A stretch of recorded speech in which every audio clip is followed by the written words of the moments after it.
Beruwala sir. நான் வந்து பாரதியூர்ல சின்ன முட்டாய் கடை வச்சிருக்கேன். சின்ன வீட்டம்மா தான் இருப்பான். அப்ப அதுல வரதுல எங்க அண்ணனுக்கு சாப்பாடு கொண்டு போனேன். கடுப்பு இருந்த வேகத்தடையில அதுல பைசா கிடந்து அந்த பேர் எடுத்து பார்க்கையில ஆவணங்கள் எல்லாம் இருக்கு. எல்லாம் பார்த்த உடனே அது 10,941 இருக்கு சார். அப்போ நான் கலெக்டர் ஆஃபீஸில் கொண்டு கொடுக்கல, அவங்க உள்ளுக்கு ஏற்றல சார். வெளியில போங்க எனக்கு சங்கடமான சொல்ல இருக்கு சார். அப்போ அவர் தான் சொல்லுவாரு, கலெக்டர் ஆஃபீஸர் கூட நம்மளே மாதிரி கஷ்டப்பட்ட ஆளு அதை வந்து கொடுத்துடணும், நமக்கு ஆண்டவனை தொலை தருவான்னு சொல்லி எடுத்து கொண்டு அப்புறம் இந்த சாட்டை கொண்டு கொடுத்துருவோம். நீங்க கலெக்டர்ல போய் என்ன சொன்னீங்க? அவங்க என்ன சொன்னாங்க? அவங்க உள்ளுக்கு எல்லாரும் போய்கிட்டு இருந்தாங்க. இல்லையா உள்ளே போனா வெளியில போங்க பீனுக்கு சொன்னாங்க. கலெக்டர் பார்க்கல, பீனுக்கு வெளியில போங்க வெளியே சார். நான் ஒரு வாரம் சொல்லுவேன் சார், எனக்கு இந்த ஆவணம் சொல்லுங்க சார். இல்ல நீங்க வெளியே போங்கன்னு சொல்லிடுறேன் சார். எனக்கு சங்கடமா இருக்கு சார். நான் அதில் 1 மணிக்கு நின்று பார்த்தேன் சார். எனக்கு ஒரு 15 ஒப்புறது இந்த சாட்டை தான் இந்த சாட்டை தான் கொடுங்க.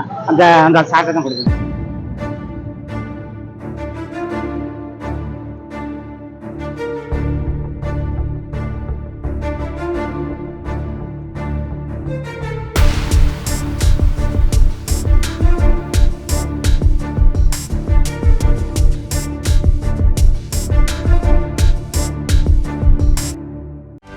செய்திகளை உடனுக்குடனும் துல்லியமாகவும் தெரிந்து கொள்ள சப்ஸ்கிரைப் பண்ணுங்க.